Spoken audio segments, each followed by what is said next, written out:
Hello guys, welcome back to micro classes. इस video में हम पेडागोजी ऑफ इंग्लिश, जो आपका इंग्लिश टीचिंग का सब्जेक्ट रहता है बीएड में जो पेडागोजी का एक सब्जेक्ट होता है इंग्लिश, उसके टॉप 50 इंपॉर्टेंट 50 एमसीक्यू आपके लेकर आए हैं। यह हमारा सेकंड पार्ट है। 50 इससे पहले लेकर आ चुके थे। इस सीरीज का यह है सेकंड पार्ट है। इस वीडियो में हम क्या करेंगे, इंग्लिश पेडागोजी के टॉप 50 एमसीक्यू क्वेश्चन देखने वाले हैं। आपकी यूनिवर्सिटी में अगर इंग्लिश का पेपर पूरा एमसीक्यू टाइप में ही होता है, बहुविकल्पीय प्रकार का ही होता है, तब यह वीडियो आपके लिए बहुत इंपॉर्टेंट है। इसके अलावा जिन यूनिवर्सिटी में पूरा पेपर एमसीक्यू नहीं होता, सब्जेक्टिव पेपर होता है, उन यूनिवर्सिटीज में आपके वेरी शॉर्ट क्वेश्चन आते हैं। या तो वो विकल्पीय प्रश्न उसमें पूछे जाएंगे, या फिर आपके इन जो ये क्वेश्चन है एमसीक्यू, इनसे ही विकल्पीय प्रश्न बनते हैं आपके। अब बात कर लेते हैं अपने 50 क्वेश्चन जो आज के हमारे हैं, उनकी बात करते हैं। उनमें क्या क्या रहने वाला है आज और कैसे कैसे क्वेश्चन हमारे सामने आने वाले हैं। सबसे पहला क्वेश्चन देख लेते हैं आज का। The English word language have been driven from, जो ये इंग्लिश का वर्ड है लैंग्वेज, यह किस शब्द से बना है, हमें यह बताना है। लिंगिया से बना है, लिंगवा से बना है, लैंग्वेज से बना है, या फिर लैंगवा से बना है। यह किस शब्द से बना है। अगर इसके आंसर की बात की जाए तो लिंगिया वगैरह से किसी से नहीं बना। जो लैंग्वेज है हमारा लिंगवा से बना है। और जो लिंगवा शब्द है वो एक फ्रेंच शब्द है। फ्रेंच शब्द है लिंगवा। फ्रेंच शब्द से बना है लिंगवा से इंग्लिश। और आगे शब्द के बारे में और देखते हैं। द वर्ड लिंगवा मीन्स, अब जो लैंग्वेज है वह इस शब्द से बना है। ठीक बात है। इस शब्द का मतलब क्या है, हमसे यह पूछा गया है। The word lingua means, language है, माउथ है, टंग है, थ्रोट है, इसका बताइए लैंग्वेज का मतलब क्या है। मतलब जो लिंगवा वर्ड है इसका मतलब क्या है। अधिकतर बच्चे लैंग्वेज लगाएंगे क्योंकि लिंगवा का मतलब ही लैंग्वेज होता है, लेकिन नहीं, लिंगवा का जो फ्रेंच में मतलब होता है, क्योंकि यह फ्रेंच वर्ड है और इसका फ्रेंच में जो मतलब होता है वह होता है टंग। इससे हमने टंग से लैंग्वेज बनाया है। लिंगवा का मतलब क्या होता है, टंग। आंसर हमारा हो जाता है सी। नेक्स्ट क्वेश्चन पर चलते हैं। थर्ड क्वेश्चन है हमारा, who said languages are a means of communicating thoughts. ये एक आपकी डेफिनेशन थी, स्टेटमेंट कह सकते हैं इसे आप। यह किसने कहा था, हमें यहाँ पर यह बताना है।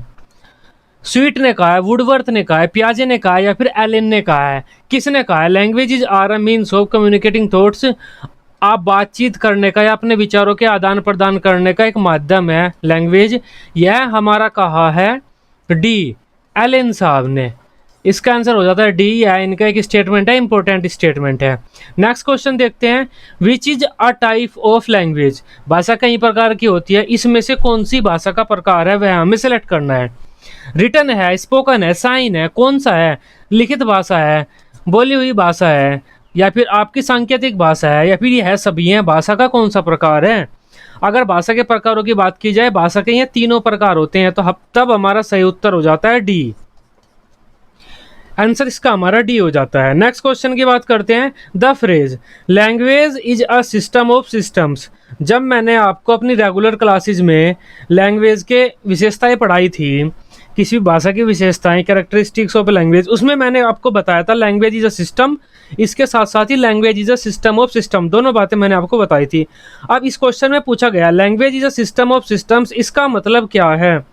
इस फ्रेज का, ये जो लाइन लिखी हुई है, इसका मतलब क्या है। Language is a system of word, language is a system like machine, language has many systems, language contains sound system, language is a system of systems. इसका मतलब है भाषा एक सिस्टम है जिसमें बहुत सारे सिस्टम है। भाषा में बहुत सारे सिस्टम है, जैसे शब्दों का अलग सिस्टम है, वाक्यों का अलग सिस्टम है, साउंड का अलग सिस्टम है। कोई साउंड कैसे गले से निकलेगा, कोई साउंड आपका जीभ से निकलेगा, इस तरह से बहुत सारे सिस्टम है लैंग्वेज में। इसका उत्तर हमारा हो जाता है सी। लैंग्वेज हैज मैनी सिस्टम्स, भाषा में बहुत सारे सिस्टम होते हैं। 6 क्वेश्चन है हमारा। The main objective of teaching language in primary class is, अब प्राइमरी कक्षाओं में हम बच्चों को इंग्लिश क्यों पढ़ाते हैं, हमारा क्या उद्देश्य है। मैंने आपसे बताया था, अपनी रेगुलर क्लासेज में प्लेलिस्ट बनी हुई है, उसका लिंक मैं आपको डिस्क्रिप्शन बॉक्स में दे दूंगा। प्राइमरी क्लासेज में आपका उद्देश्य क्या रहता है, 3 उद्देश्य हमारे रहते हैं भाषा सिखाने के।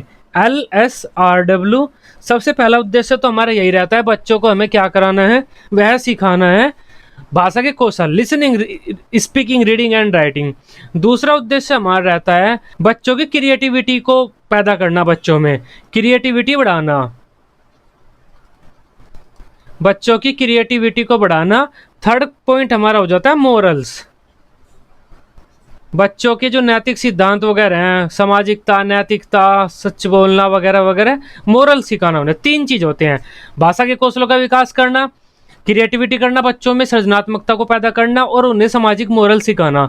यहाँ पर कौन सा है, टीचिंग ग्रामर। ग्रामर तो हम नहीं सिखाते प्राइमरी कक्षाओं में। टीचिंग फॉर करेक्शन, करेक्शन तो हम किसी को कर ही नहीं सकते क्योंकि करेक्ट तो कोई भाषा बोलता ही नहीं है। अगर छोटा बच्चा गलत भाषा बोल रहा है, हम सोचते हैं हम उसे करेक्ट कर दें, एक बात सोच कर देखना कितना बड़ा बच्चा हो जाए वह भाषा गलत ही बोलता है, प्रॉपर हिंदी कोई नहीं बोलता, गलतियां करते हैं हम और उस गलती को कह देते हैं यह हमारी बोली है, हमारे क्षेत्र में ऐसा ही बोला जाता है। थर्ड पॉइंट हो जाता है teaching aesthetic function of language, मतलब सौंदर्यता। भाषा में सौंदर्यता होती है, एक शब्द 10 प्रकार से प्रयोग किया गया है, वो बच्चों को थोड़ी सिखाएंगे हम, छोटे बच्चों को, फर्स्ट सेकंड थर्ड फोर्थ वालों को। इंप्रूविंग देयर लिंग्विस्टिक स्किल्स, मतलब जो बच्चों के भाषाई कौशल हैं उनको सुधारना। LSRW ये क्या होते हैं, भाषाई कौशल। नेक्स्ट क्वेश्चन पर बढ़ते हैं, इसका उत्तर हो जाता है D. The main objective of teaching language in primary class, same question दोबारा आ गया विद डिफरेंट आपके ऑप्शंस के साथ। To make them able to use English language, बच्चों को इस योग्य बनाना कि वे भाषा का प्रयोग कर सकें। सही बात है, भाषा के कौशल हम क्यों सिखाते हैं बच्चों, क्योंकि वो भाषा के कौशलों का प्रयोग कर सकें। अगर भाषा के कौशल का प्रयोग कर रहे हैं तो भाषा का प्रयोग कर रहे हैं। दूसरा पॉइंट हो जाता है to make them able to understand spoken language, मतलब कोई दूसरा बोल रहा है बच्चे उसे समझ जाएं। इसका मतलब क्या हुआ, बच्चों की लिसनिंग स्किल को इंप्रूव कर रहे हैं, यह भी तो हमारा एक कौशल ही हुआ।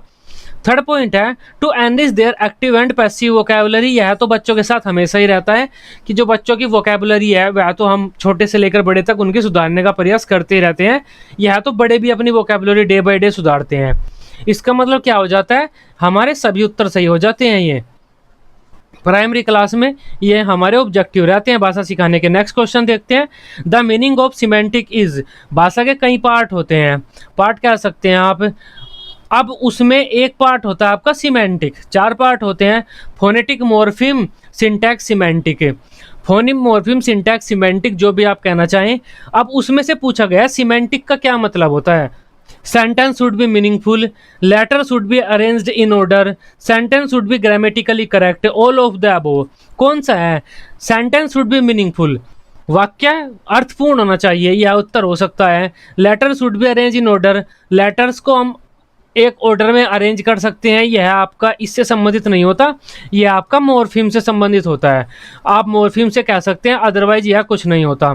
Sentence would be grammatically correct, यह आपका सिंटैक्स होता है, और यह आपका होता है ऑल ऑफ द अबोव, यह तो हो नहीं जाता। अब उत्तर हो जाता है हमारा ए।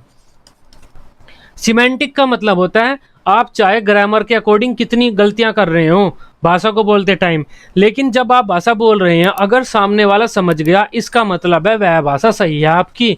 ग्रामेटिकली सही नहीं है लेकिन अर्थपूर्ण बात है, जो आप कहना चाहते थे वह आपने कह दिया, जो दूसरा सुनना चाहता था वह दूसरों ने सुन ली बात। इस वजह से जो दूसरे हैं उनको ज्ञान प्राप्त हो गया जो आप देना चाहते थे। बात हमारी समझ में आई। सिमेंटिक का मतलब इतना ही होता है, आप जो कहना चाहते हैं वह अर्थपूर्ण होना चाहिए जिसे दूसरे समझ ले। अब बात कर लेते हैं सिंटैक्स का क्या मतलब होता है। यह मैंने आपको अभी पढ़ाया था, syntax should be meaningful, sentence should be meaningful, यह तो नहीं हो जाता क्योंकि यह तो आपका सिमेंटिक है। Letter should be arranged in order, मैंने अभी कहा था यह कुछ होता ही नहीं। Sentence should be grammatically correct, अब वाक्य जो है ग्रामेटिकली करेक्ट होना चाहिए, इसे हम बोलते हैं सिंटैक्स। अगर आपके 10th 12th याद आ रही हो तो वहाँ पर आपको सिंटैक्स सिखाया जाता था और उसमें आपसे वाक्य करेक्ट करने सिखाए जाते थे कि यह वाक्य अशुद्ध है, इसे शुद्ध करो। किसी वाक्य को शुद्ध करने को ही हम सिंटैक्स बोलते हैं। यहाँ पर हमें क्या सीखने को मिला, अगर आप वाक्य को ग्रामेटिकली करेक्ट बोलते हैं तो उसे हम सिंटैक्स कहेंगे। अगर वाक्य ग्रामेटिकली करेक्ट है या नहीं है उससे कोई फर्क नहीं पड़ता, लेकिन अगर मतलब क्लियर है उसका, उसे हम सिमेंटिक कहेंगे। दो बहुत इंपॉर्टेंट बात आज आपने सीखी। नेक्स्ट क्वेश्चन देख लेते हैं, black board work is given to students to. अब बच्चों को हम ब्लैक बोर्ड वर्क मतलब ब्लैक बोर्ड पर कुछ भी लिख देंगे। यहाँ पर ब्लैक बोर्ड है, हमने कुछ भी लिख दिया, a type of red board बन गया ये। अब बच्चों से हमने कहा ये जो मैंने लिखा है इसे तुम अपनी नोटबुक में उतार लो। क्यों करते हैं हम यह जो इतना काम करते हैं, क्या उद्देश्य होता है हमारा। पहला पॉइंट हो जाता है बच्चों के रीडिंग स्किल को अच्छा करना, राइटिंग स्किल को अच्छा करना, स्पीकिंग स्किल को अच्छा करना, लिसनिंग स्किल को अच्छा करना। बच्चे क्या कर रहे हैं, ब्लैक बोर्ड पर देख रहे हैं और उसे अपनी कॉपी में लिख रहे हैं। जरूरी नहीं है मैं उन्हें पढ़ रहे हैं, देख देख कर लिख रहे हैं। इसका मतलब क्या हुआ, बच्चों के लेखन कौशल का विकास कर रहे हैं हम, राइटिंग स्किल का। बच्चों की हम राइटिंग स्किल का इम्प्रूव करते हैं उसके द्वारा, आपके श्यामपट कौशल या आपका जो ब्लैक बोर्ड स्किल होता है उसके द्वारा। आंसर हो जाता है बी। नेक्स्ट क्वेश्चन पर चलते हैं। Motivating the students is a part of. आप क्लास में जाते हैं, बच्चों को मोटिवेट करते हैं। मोटिवेट क्यों करते हैं? जिससे बच्चों में रुचि पैदा हो कि वे आपके पाठ को सुने, जो आप पढ़ाना चाहते हैं बच्चे उसे पढ़ने के लिए, सुनने के लिए तैयार हो जाएं। यह क्वेश्चन हमसे कह रहा है किस चीज का हिस्सा है बच्चों को मोटिवेट करना? लेक्चर का, इंट्रोडक्शन स्किल का, टीचिंग मेथड का, ब्लैक बोर्ड का है? मोटिवेट करना हमारा क्लास में जाकर सबसे पहला काम रहता है, मतलब बच्चों को शुरू में ही मोटिवेट करना होगा। हम पाठ को पढ़ाते टाइम मोटिवेट नहीं कर सकते, हम पाठ के बाद में मोटिवेट नहीं कर सकते, क्योंकि कोई फायदा नहीं होगा। अगर पहले मोटिवेट करेंगे हम बच्चों को, क्लास में जाकर बच्चे मोटिवेट हो जाएंगे, उस पाठ को पढ़ने के लिए तैयार हो जाएंगे, इंटरेस्ट आ जाएगा कि देखते हैं हमारे टीचर क्या पढ़ाते हैं आज इस पाठ में। यह काम हम कब करते हैं? शुरू में करते हैं। और जब आप लेसन प्लान बनाते हैं तो शुरू में आपकी कौन सी स्किल आती है? Introduction skill. मतलब इंट्रोडक्शन स्किल में आप बच्चों को मोटिवेट भी करते हैं। आंसर हमारा हो जाता है बी। नेक्स्ट क्वेश्चन पर चलते हैं। आपके लेसन प्लान में एक स्टेप आता है statement of aim. Lesson plan में आता है आपके। इसके अलावा आप जो प्रोज पोएट्री टीचिंग जो पढ़ाते हैं वहां पर एक होता है उद्देश्य कथन, आपका स्टेटमेंट ऑफ एम। उसका मतलब क्या होता है? वह किससे संबंधित होता है? क्वेश्चन से संबंधित होता है जो आप बच्चों से पूछेंगे, गृह कार्य से संबंधित होता है, होमवर्क से, the topic of that day या उस दिन आप जो टॉपिक पढ़ाएंगे उससे संबंधित होता है, या फिर साइलेंट रीडिंग से संबंधित होता है। किससे संबंधित होता है? आपका statement of aim. Statement of aim का मतलब है आप बच्चों को बताते हैं कि आज हम क्या पढ़ने वाले हैं। उद्देश्य कथन, आज का हमारा क्या उद्देश्य है? हमारा उत्तर हो जाता है सही सी। टॉपिक ऑफ दैट डे कि आज या फिर उस दिन आप क्या पढ़ने वाले हैं। The objective of teaching poetry, हम बच्चों को जो पोएट्री पढ़ाते हैं उसका क्या उद्देश्य है हमें वह बताना है। To develop their aesthetic aspects, मतलब बच्चों में सौंदर्यता की अनुभूति कराना। पोएट्री में सौंदर्यता छुपा हुआ होता है, अलंकार होते हैं, रस होते हैं, छंद होते हैं, बहुत कुछ होता है, बच्चे उसे महसूस कर सके। To enable them to enjoy the poem, बच्चे पोएम की तारीफ कर सकें, मतलब इंजॉय कर सकें उसे पोएम को कि वाह क्या पोएम लिखी है हमारे पोएट साहब ने, मजा ही आ गया, इस तरह से इंजॉय कर सके उसे। To enable them to appreciate the poem, यहाँ भी यही हो जाता है कि बच्चे उस पोएट्री की तारीफ कर सके कि इस लेखक ने, इस कवि ने, जिसने भी ये पोएम लिखी है किस तरीके से लिखी है, एक शब्द के कितने मतलब निकाले हुए हैं, बिल्कुल बहुत ही सजा कर लिखी है। इस तरीके से हम पोएट्री को समझ जाएं, उसकी भावनाओं में खो जाएं, उसके लिए सिखाते हैं हम पोएट्री। आपका सभी सही हो जाते हैं। उत्तर हमारा हो जाता है डी। नेक्स्ट क्वेश्चन पर चलते हैं। Which one allows the use of mother tongue, निम्नलिखित में से कौन सी एक ऐसी चीज है जो आपको मदर टंग का प्रयोग करने का परमिशन देती है कि आप कक्षा में बच्चों की मातृभाषा का प्रयोग कर सकते हैं। डायरेक्ट मेथड है, कम्युनिकेटिव अप्रोच है, बाइलिंगुअल मेथड है, आपका सिचुएशनल अप्रोच है, कौन सा है? अब देखो डायरेक्ट मेथड तो हो नहीं सकता। डायरेक्ट मेथड में तो आप बच्चों को टारगेट लैंग्वेज में पढ़ाते हैं। अगर इंग्लिश पढ़ा रहे हैं तो इंग्लिश में ही आप बताएंगे, सब कुछ हिंदी में नहीं बताएंगे। कम्युनिकेटिव अप्रोच भी नहीं होता, बच्चों को आप इंग्लिश में बोल बोल कर सिखाएंगे। बाइलिंगुअल अप्रोच, बाइलिंगुअल अप्रोच का मतलब यहाँ पर आ जाता है बाईलिंगुअल, मतलब बाई प्लस लिंगुअल, दो भाषा। बच्चों की मदर टंग का भी आप प्रयोग कर सकते हैं थोड़ा थोड़ा सा, और टारगेट लैंग्वेज का भी आपको प्रयोग करना होता है। उत्तर हमारा हो जाता है सी। नेक्स्ट टॉपिक पर चलते हैं, नेक्स्ट क्वेश्चन पर। अ लैंग्वेज प्रिजर्व द, भाषा क्या करती है? जब हमने भाषा के प्रिंसिपल पढ़े थे वहां पर हमने पढ़ा था कि भाषा का एक प्रिजर्वेशन फीचर होता है। भाषा क्या करती है? संरक्षित कर देती है बहुत सारी चीजों को। अब यह हमसे पूछ रहा है भाषा क्या क्या संरक्षित कर सकती है। फैक्ट, किसी चीज के बारे में कुछ तथ्य हैं, हमने उन्हें लिख दिया, क्या भाषा संरक्षित नहीं कर सकती? कर सकती है। सर्टेन प्रिंसिपल, किसी चीज को कैसे चलाना है या कोई चीज कैसे काम करती है उसके सिद्धांत हैं, क्या भाषा उसे संरक्षित नहीं कर सकती? कर सकती है। बिलीफ्स, कोई धर्म कुछ मानता है, कोई व्यक्ति कुछ मानता है, उसने अपने विचार किताबों में लिख दिए, भाषा ने उसे संरक्षित कर दिया? नहीं, उसके मरने के बाद कोई भी कभी तक वह किताब पढ़ता रहे। इसका मतलब भाषा ये सभी चीज संरक्षित कर सकती है। आंसर हमारा हो जाता है डी। नेक्स्ट क्वेश्चन पर बढ़ते हैं। आपकी जो रॉबर्ट मिलर की अप्रोच है वह मुख्य तौर पर किससे संबंधित है? Robert millers approach is used for, Robert Miller की जो आपकी अप्रोच है वह मुख्य तौर पर किससे संबंधित है? कॉग्निटिव ऑब्जेक्टिव से है, अफेक्टिव ऑब्जेक्टिव से, साइकोमोटर ऑब्जेक्टिव से है, या फिर सभी से है? बीएस ब्लूम ने 3 ऑब्जेक्टिव दिए थे या 3 कैटेगरी दी थी ऑब्जेक्टिव की, कॉग्निटिव, अफेक्टिव, साइकोमोटर, ज्ञानात्मक, भावात्मक, क्रियात्मक। अब रॉबर्ट मिलर की जो अप्रोच है वह मुख्य तौर पर किससे संबंधित है? कॉग्निटिव से है, अफेक्टिव से है, साइकोमोटर से है? जो आपकी रॉबर्ट मिलर की अप्रोच है वह आपके अफेक्टिव से संबंधित है, भावात्मक पक्ष से। नेक्स्ट क्वेश्चन पर बढ़ते हैं। अब आ जाते हैं रॉबर्ट मेगर की। वह तो रॉबर्ट मिलर की अप्रोच थी अफेक्टिव से, अब रॉबर्ट मेगर की अप्रोच किससे संबंधित है? कॉग्निटिव से, अफेक्टिव से या फिर साइकोमोटर से है? किससे है? रॉबर्ट मेगर की अप्रोच आपके कॉग्निटिव, ज्ञानात्मक पक्ष से संबंधित होती है। नेक्स्ट क्वेश्चन की तरफ बढ़ते हैं। पेडागोजिकल एनालिसिस इंक्लूड्स, आप किसी भाषा का पेडागोजिकल एनालिसिस कर रहे हैं, मतलब शिक्षण शास्त्रीय विश्लेषण कर रहे हैं, एक तरह से भाषा शिक्षण से संबंधित उसका विश्लेषण कर रहे हैं। आप उसमें आप किस किस चीज़ का विश्लेषण करेंगे? भाषा के द्वारा प्रदान किया गया ज्ञान, प्रैक्टिस मतलब कितना प्रैक्टिस होते हैं, या फिर उसके कितने रिचुअल्स होते हैं, उन सब का करेंगे। बिलीव्स, भाषा किस किस चीज़ को मानती है, हम सभी चीज़ों का करते हैं। जब उस भाषा का विश्लेषण कर रहे हैं तो हम सभी एस्पेक्ट्स का करेंगे, जितने भी उस भाषा में एस्पेक्ट्स हैं। पेडागोजी इंक्लूड्स, आप भाषा को पढ़ा रहे हैं तो मतलब क्या क्या चीज़ आप उसमें रखेंगे? आर्टिस्टिक रखेंगे, मतलब भाषा आर्टिस्टिक होती है, भाषा में सब अपनी कलाएं दिखा सकते हैं, ठीक बात है। सौंदर्यता, एस्थेटिक्स, मतलब भाषा में सौंदर्यता भी होती है, उसे भी आप रखेंगे। एनालिटिकल, भाषा में विश्लेषण भी होता है, आप ऐसी चीज़ों को भी स्थान देंगे जिसमें बच्चे विश्लेषण वगैरह कर सकें, मतलब आप सभी को स्थान दे सकते हैं। पेडागोजिकल इंक्लूड्स, मतलब पेडागोजी में, शिक्षण में उसके सभी कुछ इंक्लूड कर सकते हैं आप। आंसर हो जाता है हमारा डी। नेक्स्ट क्वेश्चन की तरफ बढ़ते हैं। प्रोज टीचिंग डेवलप्स, बच्चों में प्रोज टीचिंग जो होती है, बच्चों को हम प्रोज टीचिंग कराते हैं, उसका क्या उद्देश्य होता है? वह क्या चीज़ बढ़ाती है बच्चों में? ओस्थेटिक एस्पेक्ट बढ़ाती है, लिंग्विस्टिक एस्पेक्ट बढ़ाती है, ये दोनों बढ़ाती है या फिर कोई नहीं? Both of above and none of the above, कौन सा बढ़ाती है? ओस्थेटिक एस्पेक्ट मतलब जो आप भाषा की सौंदर्यता होती है, बच्चे उससे संबंधित होंगे, बच्चे उसे पढ़ेंगे। जब बच्चे प्रोज को पढ़ेंगे तो भाषा में जो सौंदर्य रूप या भाषा की जो सौंदर्यता उस लेखक ने लिखी हुई है, बच्चे उससे संबंधित होंगे, बच्चे उसे समझेंगे, ठीक बात है, ये सही हो जाता है हमारा।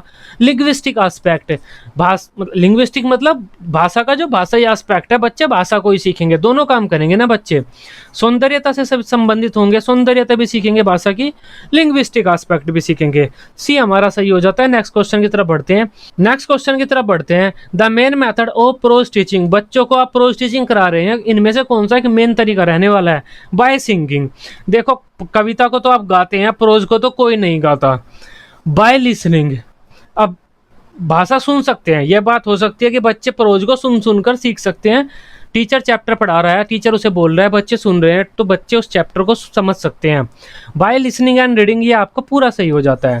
प्रोज टीचिंग में हम क्या कराते हैं? पहले टीचर बोलेगा, फिर बच्चे बोलेंगे, फिर टीचर बोलेगा, बच्चे बोलेंगे, इस तरह की तो काम करते हैं।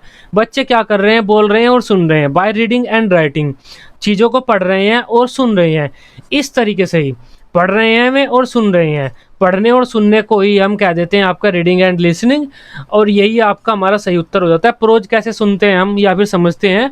रीडिंग एंड लिसनिंग से। 22वां क्वेश्चन हमारा हो जाता है 22nd।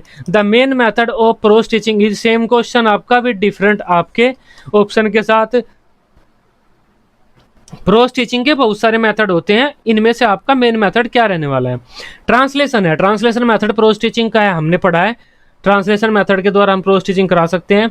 डायरेक्ट मेथड भी हमने पढ़ा हुआ है। Both of the above, none of the above, इसका आंसर हो जाता है सी, मतलब जो ऊपर के दोनों ऑप्शन है वे सही हैं। नेक्स्ट क्वेश्चन की तरफ बढ़ते हैं। पोएट्री टीचिंग एम्प्लॉयज, मतलब पोएट्री टीचिंग को आप किस चीज़ से बढ़ावा देंगे?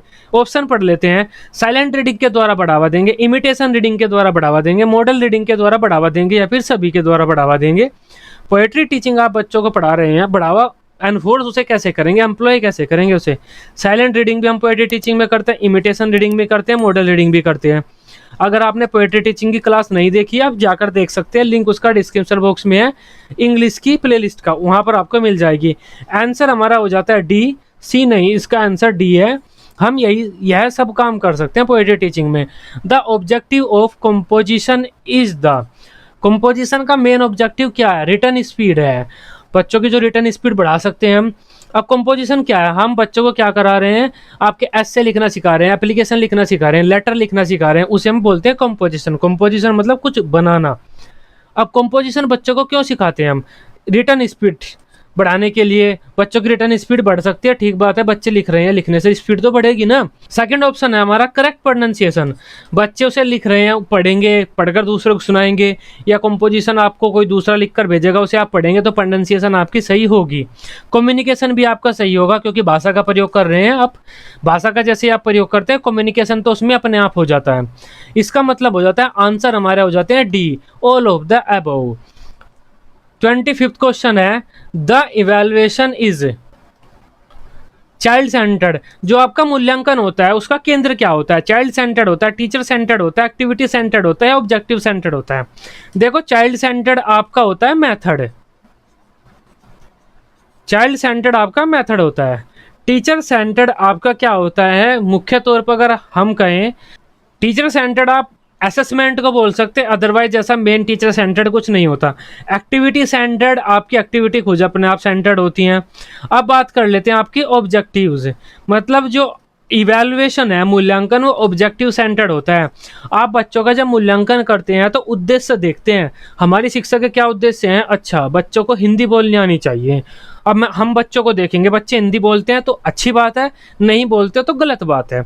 मूल्यांकन हम किस चीज़ के आधार पर करते हैं? उद्देश्यों के आधार पर। नेक्स्ट क्वेश्चन देख लेते हैं, टीचिंग स्किल्स आर यूज्ड। अब जो आपकी टीचिंग स्किल्स हैं वे आप कहाँ पर प्रयोग करेंगे? क्लासरूम में करेंगे, in the classroom, outside the classroom, in learning situations, in learning process. अब आप कहाँ करेंगे टीचिंग स्किल्स का प्रयोग? इन द क्लासरूम सही बात है, यह हो सकता है आपका क्लासरूम में आप टीचिंग स्किल का प्रयोग कर सकते हैं। आउटसाइड द क्लासरूम तो आप बच्चों को पढ़ाते ही नहीं है, टीचिंग स्किल का प्रयोग नहीं कर सकते आप। इन लर्निंग सिचुएशंस यह भी हो सकता है, इन लर्निंग प्रोसेस यह भी हो सकता है। उत्तर क्या है आपका? टीचिंग का मतलब आपका क्या होता है? अगर आपने यह समझ लिया तब आप इसका उत्तर सही दे देंगे। क्लास में आप अपने बच्चों को पढ़ा रहे हैं उसे हम बोलते हैं टीचिंग। क्लास के बाहर बच्चे जो भी कुछ पढ़ रहे हैं उसे हम बोलते हैं आपका एजुकेशन। अगर हम क्लास में कर रहे हैं तो टीचिंग है, इसका उत्तर हमारा ए हो जाता है। लेकिन इन लर्निंग सिचुएशन, यहाँ पर तो लर्निंग सिचुएशन है, क्लास में भी हो सकती है, क्लास के बाहर भी हो सकती है। अब क्लास के बाहर आप जैसे ही कर रहे हैं तो आपके में लर्निंग मतलब जो टीचिंग स्किल्स नहीं हुई, आपकी एजुकेशनल स्किल्स हो गई। और इन लर्निंग प्रोसेस, यह भी आपका लर्निंग प्रोसेस क्लास के बाहर भी हो सकता है, तो आपका इन द क्लासरूम हो जाएगा इसका उत्तर। Teaching skills are developed by. अब टीचिंग स्किल्स आप बच्चों में कैसे डेवलप करते हैं? बीएड बीटीसी आपके बच्चे कर रहे हैं, आप क्या चाहते हैं? जो टीचिंग की स्किल्स हैं, पढ़ाने की जो कौशल है बच्चों में आ जाएं। किस चीज़ का अरेंजमेंट आप अपने विद्यालय में या महाविद्यालय में करेंगे?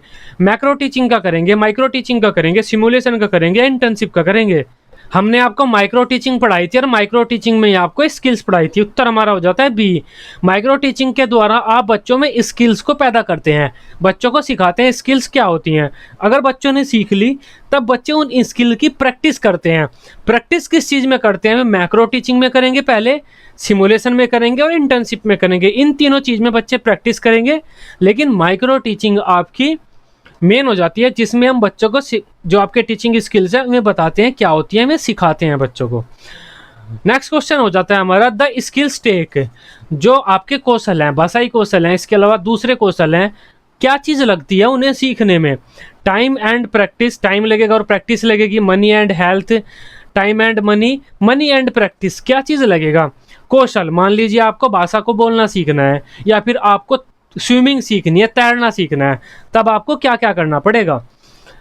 टाइम खर्च करना पड़ेगा, प्रैक्टिस करनी पड़ेगी बहुत ज़्यादा, यह चीज़ तो हमें करनी पड़ेगी पक्का। आप भाषा सीख रहे हैं, टाइम देना पड़ेगा, स्विमिंग सीख रहे हैं तो भी आपको टाइम देना पड़ेगा, दोनों की प्रैक्टिस भी बहुत करनी पड़ेगी। मनी एंड हेल्थ, मतलब आपका शारीरिक नुकसान होगा और आपकी मनी भी खर्च होगी, या तो हो नहीं सकता, क्योंकि इससे तो दोनों चीज़ हमारी आएंगी, भाषा सीख कर भी आएंगी और हेल्थ तो हमारी कभी वेस्ट नहीं होगी, स्विमिंग वगैरह भी करेंगे हम, हेल्थ तो और बनेगी। टाइम एंड मनी, टाइम हमारा लगेगा सही बात है, लेकिन मनी नहीं खर्च होगी हमारी मतलब मनी को हम इतना स्ट्रॉन्ग नहीं मानते, क्योंकि हम खुद भी सीख सकते हैं, ऐसा नहीं है कि हम ट्यूटर रखें सीखने के लिए। मनी एंड प्रैक्टिस, बाद में फिर मनी आ जाती है, प्रैक्टिस जरूर करेंगे हम, तब हमारा ए उत्तर सही हो जाता है। कौशल सीखने के लिए दो चीज़ें सबसे ज़्यादा जरूरी हैं, एक तो आपका टाइम खर्च होगा, एक आपकी बहुत ज़्यादा प्रैक्टिस होने वाली है। The two active linguistic skills are. भाषा में 4 स्किल्स होती हैं भाषाई कौशल, उनमें से जो सक्रिय एक्टिव लिंग्विस्टिक स्किल्स कौन कौन सी है मैं बताने हैं आपको यहाँ पर। रीडिंग एंड राइटिंग है, रीडिंग एंड लिसनिंग है, स्पीकिंग एंड राइटिंग है, राइटिंग एंड लिसनिंग है। कौन से दो स्किल्स आपके एक्टिव हैं जिसमें बच्चा सक्रिय रहता है और मेहनत करता है? रीडिंग एंड राइटिंग, राइटिंग में तो बच्चा सक्रिय रहेगा, मेहनत करेगा, लेकिन रीडिंग में वह सक्रिय नहीं रहता, चुपचाप बैठ के पढ़ता रहता है, मन मन में पढ़ता रहेगा चुपचाप बैठ के, सक्रिय नहीं है वह। रीडिंग एंड लिसनिंग, देखो रीडिंग में सक्रिय नहीं रहेगा, लिसनिंग में भी सक्रिय नहीं रहेगा, चुपचाप लेट के सुनता रहेगा। स्पीकिंग एंड राइटिंग, स्पीकिंग में बच्चा सक्रिय रहेगा, राइटिंग में बच्चा सक्रिय रहेगा। स्पीकिंग में तो वह मेहनत करेगा, बोलेगा, राइटिंग में मेहनत करेगा, लिखेगा। उत्तर हो जाता है ये राइटिंग एंड लिसनिंग, लिसनिंग में सक्रिय नहीं रहता, तब आंसर हमारा सी हो जाता है। नेक्स्ट क्वेश्चन पर चलते हैं। अब हमें पूछा जा रहा है जो आपकी इनएक्टिव लिंग्विस्टिक स्किल्स हैं, एक्टिव नहीं है, इनएक्टिव लिंग्विस्टिक स्किल्स हैं, वे क्या क्या होती हैं जिसमें बच्चे मेहनत नहीं कर रहे, चुपचाप बैठ के आराम से अपना काम कर रहे हैं? रीडिंग एंड राइटिंग, राइटिंग में मेहनत करनी पड़ेगी, या नहीं हो सकती। रीडिंग एंड लिसनिंग, रीडिंग में भी कम मेहनत करनी पड़ती है और लिसनिंग में भी मेहनत नहीं करनी पड़ती, तब हमारा उत्तर हो जाता है बी। जो इनएक्टिव आपकी स्किल्स होती हैं वे आपकी रीडिंग एंड लिसनिंग होती हैं, क्योंकि बच्चे उनमें सक्रिय नहीं होते, चुपचाप बैठ के अपना काम कर सकते हैं। लेकिन जो आपकी एक्टिव स्किल्स होती हैं वे आपकी होती है राइटिंग एंड स्पीकिंग, क्योंकि इसमें बच्चों को मेहनत करनी होती है। नेक्स्ट क्वेश्चन देख लेते हैं। The mother tongue as English is taught by, आप बच्चों को अंग्रेजी सिखा रहे हैं, जैसे मातृभाषा बच्चों को सिखाई जाती है या बच्चे मातृभाषा सीखते हैं, ऐसे आप इंग्लिश सिखाएंगे बच्चों को, तब कौन से मेथड में आप यह काम कर सकते हैं? मतलब इसका ये हो जाता है इंग्लिश में ही आपको इंग्लिश ही सिखानी है। अब कौन सा मेथड है वह? ट्रांसलेशन मेथड है। अब ट्रांसलेशन की बात आ गई है तो हो नहीं सकता। बाइलिंगुअल मेथड है। बाइलिंगुअल मेथड आपका जो दो भाषाओं को सपोर्ट करता हो, बच्चों की मातृभाषा को भी और दूसरी भाषा को भी, तब यह भी नहीं हो सकता क्योंकि इसमें भी दो भाषा आ गई। हमें इंग्लिश में इंग्लिश सिखानी है, एक भाषा होनी चाहिए हमारे पास। डायरेक्ट मेथड, डायरेक्ट मेथड सही है। ग्रामर मेथड, ग्रामर मेथड में भी आपकी दो भाषा होती हैं। आंसर हमारा हो जाता है सी। नेक्स्ट क्वेश्चन पर चलते हैं। The method of teaching is based on, the method of teaching is based on, मतलब जो मेथड होते हैं वे किस चीज पर आधारित होते हैं, यह बात मैंने आपको अभी पढ़ाई थी। जो आपके मेथड हैं वे दो चीजों के द्वारा निर्धारित किए जाते हैं। एक तो आपका कंटेंट, कि आपका कंटेंट क्या है, एक आपके लर्नर्स है, आपके लर्नर्स कैसे हैं, कंटेंट कैसा है, आपका टॉपिक क्या है, लर्नर्स आपके बच्चे कैसे हैं। ये दो चीज के आधार पर आप अपना टीचिंग मेथड चूज करते हैं। अब टीचिंग मेथड किस चीज पर आधारित होना चाहिए? टीचर पर होना चाहिए? नहीं। कंटेंट पर होना चाहिए? यस। ऑब्जेक्टिव पर होना चाहिए? नहीं। ऑब्जेक्टिव पर क्या आधारित होता है? आपका इवैल्यूएशन, मूल्यांकन। प्रोग्राम पर आधारित होना चाहिए? नहीं। तब हमारा आंसर हो जाता है बी। नेक्स्ट क्वेश्चन देखते हैं। नेक्स्ट क्वेश्चन भी आपका सेम ही है, इसमें भी आपका यही पूछा गया टीचिंग मेथड किस चीज पर आधारित होना चाहिए, लेकिन यहाँ पर आपका लर्नर दे दिया। इसका उत्तर हमारा हो जाता है सी। लर्नर मतलब हमारे बच्चे कैसे हैं, हमारे बच्चे कैसे हैं, हमको क्या पढ़ाना है, यह दो चीज ध्यान में रखकर हम टीचिंग मेथड की शुरुआत करते हैं अपने और टीचिंग मेथड को चूज करते हैं। जो मेरी टीचिंग मेथड वाली क्लास थी, याद कीजिएगा उसे, उसमें मैंने ये बात आपको बहुत अच्छे से क्लियर की थी। नेक्स्ट क्वेश्चन है bilingual method is used for teaching. आपको बाइलिंगुअल मेथड पढ़ाना है या बाइलिंगुअल मेथड के द्वारा आप बच्चों को एक भाषा पढ़ा रहे हैं, कौन सी भाषा आप पढ़ाएंगे? बाइलिंगुअल मेथड का मतलब होता है, बाई का मतलब होता है दो, लिंगुअल का मतलब होता है लैंग्वेज, मतलब दो लैंग्वेज। बच्चों की मदर टंग का प्रयोग करके आप जो बच्चों को टारगेट लैंग्वेज है, दूसरी भाषा उन्हें आप जो सिखा रहे हैं वो सिखाएंगे। बाइलिंगुअल मेथड का मतलब ये हो जाता है। मदर टंग तो बच्चों को आप बाइलिंगुअल से सिखा नहीं सकते क्योंकि मदर टंग तो बच्चे खुद बोल रहे हैं। सेकंड लैंग्वेज, दूसरी भाषाओं को आप सिखा सकते हैं। फर्स्ट टंग का मतलब ही मतलब हो जाता है, फर्स्ट लैंग्वेज का मतलब ही आपका मदर टंग हो जाता है। नन ऑफ दीज तो हो नहीं सकता। इसका आंसर हो जाता है बी। मतलब जो दूसरी भाषा आप बच्चों को सिखा रहे हैं, फर्स्ट भाषा तो उनकी हो गई मदर टंग, मदर टंग के अलावा जो दूसरी भाषा बच्चों पे नहीं आती उसे आप सिखा रहे हैं, उसके लिए आप बाइलिंगुअल मेथड का प्रयोग करते हैं। नेक्स्ट क्वेश्चन हो जाता है the structural approach is related to. Structural आपकी एक अप्रोच होती है, याद कीजिएगा मैंने आपको पढ़ाई थी। इंपॉर्टेंट क्वेश्चन, इंपॉर्टेंट टॉपिक सभी मैंने आपको अपनी रेगुलर क्लासेज में बीएड की पढ़ा दी हैं। इंग्लिश की अगर आपने रेगुलर क्लास नहीं ली है, प्लेलिस्ट का लिंक नीचे डिस्क्रिप्शन बॉक्स में है, वहां जाकर आप सभी क्लासेस ले सकते हैं। ऐसे ऐसे शॉर्ट क्वेश्चन, वेरी शॉर्ट तो आपके ही हैं, एमसीक्यू टाइप में तो उन्हीं से हो जाएंगे। इस क्वेश्चन को देखते हैं कि स्ट्रक्चरल अप्रोच किससे संबंधित होती है? वर्ड पैटर्न से होती है, सेंटेंस पैटर्न से होती है, सेंटेंस मतलब सेंटेंस से होती है, डी हटा सकते हैं आप, बोथ ऑफ द एबो, ऊपर वाले दोनों या फिर कोई नहीं।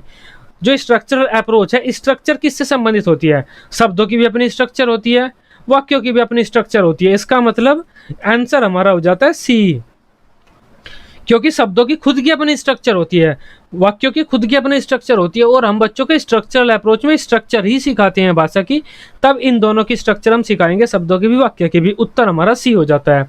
नेक्स्ट क्वेश्चन की तरफ बढ़ते हैं। The deep understanding of paragraph is related to, एक पैराग्राफ की आपको बच्चों को डीप अंडरस्टैंडिंग करानी है, मतलब बच्चे उस पैराग्राफ को पूरा समझ जाएं, उसका अर्थ क्या है। उसके लिए आप किस चीज़ का कक्षा में प्रयोग करेंगे? साइलेंट रीडिंग का प्रयोग करेंगे, राइटिंग का प्रयोग करेंगे, लाउड रीडिंग का करेंगे, या फिर स्पीकिंग का करेंगे? मैंने आपको बताया था, अर्थ निकालना, किसी भी चीज़ को समझना, भाव निकालना, इंटरप्रेट करना, गूढ़ अर्थ समझना, इन सभी कामों के लिए हम क्या कराते हैं? बच्चों को साइलेंट रीडिंग कराते हैं। उत्तर हमारा ए हो जाता है। नेक्स्ट क्वेश्चन पर बढ़ते हैं। लैंग्वेज लर्निंग स्टार्ट फ्रॉम्स, भाषा को सीखना बच्चे का किस टाइम शुरू हो जाता है? रीडिंग से होता है, स्पीकिंग से होता है, लिसनिंग से होता है, या राइटिंग से होता है? एक बच्चा भाषा सीखनी शुरू कर देता है, कब से करेगा वह? रीडिंग से करेगा, लिसनिंग से करेगा, स्पीकिंग से करेगा, या कैसे करेगा? वह लिसनिंग से कर देता है। बच्चा पैदा होता है, आप सब बोलना शुरू कर देते हैं, बच्चा आपकी बातों को सुनना शुरू कर देता है, इसका मतलब उसका भाषा का विकास शुरू हो गया है। लैंग्वेज लर्निंग, भाषा सीखनी उसने शुरू कर दी है। नेक्स्ट क्वेश्चन है हमारा, the statement a child start language learning when, बच्चा किस स्थिति से भाषा को सीखना शुरू कर देता है? जब वह स्कूल जाता है, when he goes to school.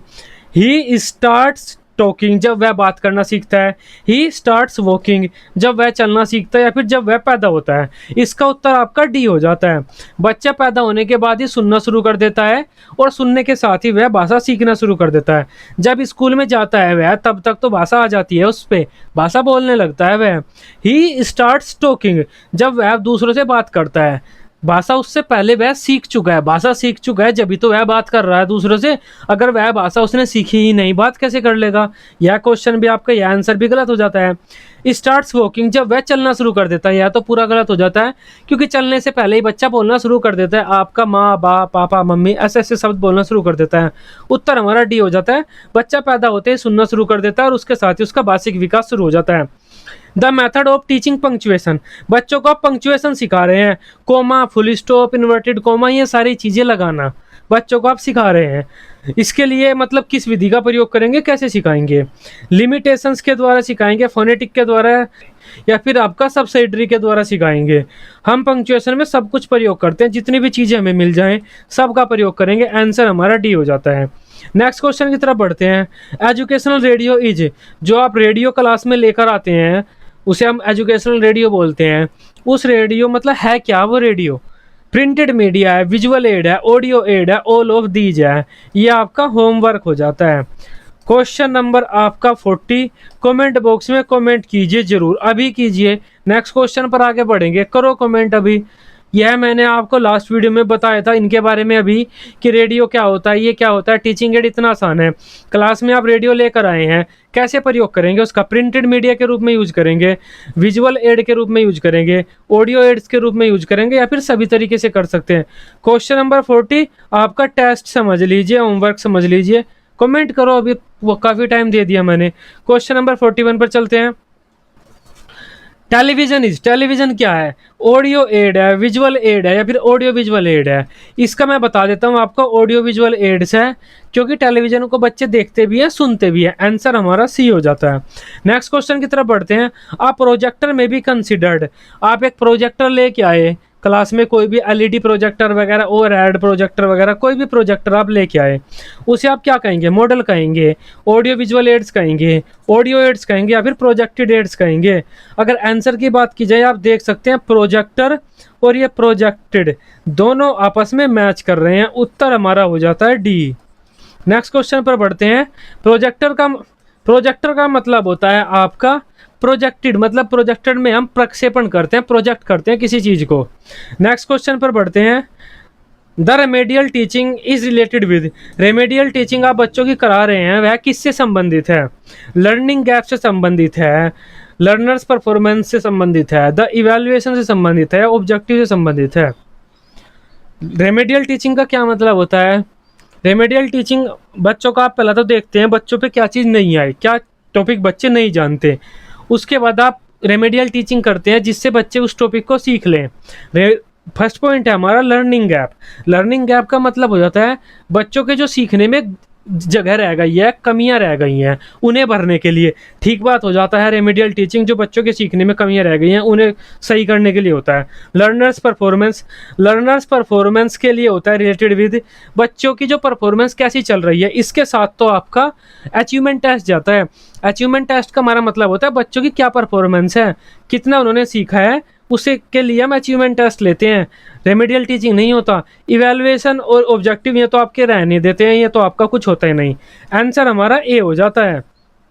Next question पर चलते हैं। The diagnostic test follows. अब डायग्नोस्टिक टेस्ट फॉलोज यह क्वेश्चन आपका दो तरीके से आता है। एक तो आपका जनरली फॉलोज आ जाएगा लिखा हुआ, जैसा आपका यहाँ पर लिखा हुआ है फॉलोज। एक आपका आएगा इज फॉलोड, आपका आ जाएगा is followed. Diagnostic test is followed और डायग्नोस्टिक टेस्ट फॉलोज, ये आपका आ जाएगा। अब होता क्या है, ये होता कैसे है इसे समझिए। डायग्नोस्टिक टेस्ट, सबसे पहले एक चीज नोटिस कीजिए आप, सबसे पहले हम लेते हैं अचीवमेंट टेस्ट बच्चों का। अचीवमेंट टेस्ट, बच्चों का हम अचीवमेंट टेस्ट लेते हैं। सबसे पहले बच्चों ने क्या सीखा है, उसके बाद बच्चों का हम क्या करते हैं, डायग्नोस्टिक टेस्ट लेते हैं। बच्चों का हम डायग्नोस्टिक टेस्ट लेंगे।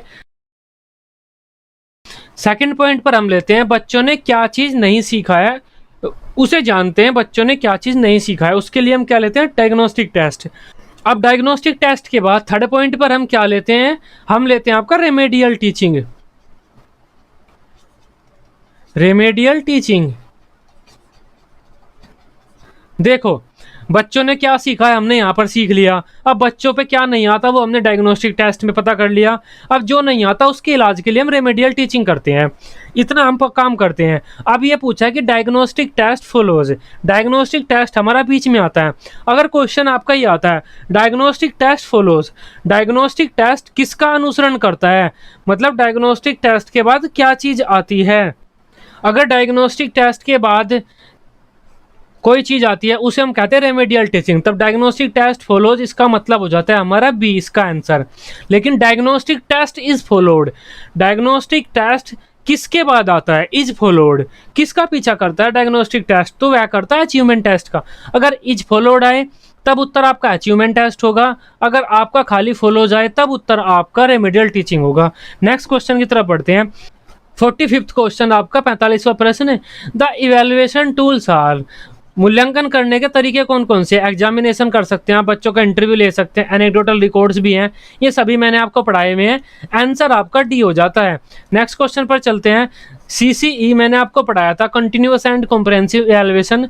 The second letter C stand for, जो आपका सेकंड लेटर है सी, ये दूसरे वाला सी का क्या मतलब है, कंटिन्यूअस है, कॉम्प्रिहेंसिव है, कमांडेड है या कम्युनिकेटिंग है। इसका उत्तर हो जाता है बी, इसका उत्तर हो जाता है आपका बी, कॉम्प्रिहेंसिव होता है आपका। फर्स्ट सी का उत्तर हो जाता है आपका कंटिन्यूअस, दूसरे सी का उत्तर हो जाता है आपका comprehensive. Full form of CBSE, CBSE की क्या फुल फॉर्म है, central board of secondary education, central board of second education, central board of secondary education या central board of second education. आपका आंसर हो जाता है इसमें A, central board of secondary education, यह हो जाता है आपका। यहाँ पर लिखा हुआ है सी में भी central board of secondary education, यह भी इसका सही है। ये क्वेश्चन आपके ऑप्शन 2 हो गए, यहाँ आपका सेंटर था, सेंट्रल नहीं था। Centre board of secondary education यह होना था, यहाँ पर आपका ए सही हो जाता है, central board of secondary education. Answer आपका ए है। नेक्स्ट क्वेश्चन पर चलते हैं। Full form of OHP, OHP की क्या फुल फॉर्म होती है, ओवर हेड प्रोजेक्टर होता है, ओवर हियरिंग प्रोजेक्टर होता है, ओवर हियरिंग प्रेडेटर होता है या फिर क्या होता है। OHP की फुल फॉर्म आपकी होती है ओवर हेड प्रोजेक्टर। आंसर हमारा ए हो जाता है। नेक्स्ट क्वेश्चन पर चलते हैं। Full form of TLM, TLM को हम बोलते हैं teaching learning material, teaching language medium, teaching translating material, translating method. इसका आंसर हो जाता है D, teaching learning material. Next question पर चलते हैं। हमारा लास्ट क्वेश्चन है 50th question. The approach includes, approach में क्या क्या चीज़ आपकी शामिल होती है, मेथड भी होती है, मैगजिम्स भी होती हैं, टेक्निक्स भी होती हैं। आंसर हमारा हो जाता है डी। ये आपकी 50 क्वेश्चन की सीरीज थी। अब देखते हैं, अगर काफ़ी सारे क्वेश्चन मैंने मोस्टली इसमें ही कवर करा दिए हैं, टाइम मिलता है तो नेक्स्ट 50 क्वेश्चंस की मैं और सीरीज लेकर आऊँगा आपका इंग्लिश के लिए। आई होप यह सीरीज आपको अच्छी लगी होगी। वीडियो आपको अच्छी लगी हो आप इसे अपने ग्रुप में प्लीज़ शेयर कर दीजिए। वीडियो इसी तरह से देखने के लिए, बीएड की इसी तरह से रेगुलर क्लासेस लेने के लिए आप इस चैनल को सब्सक्राइब कर सकते हैं। Till then bye bye, take care.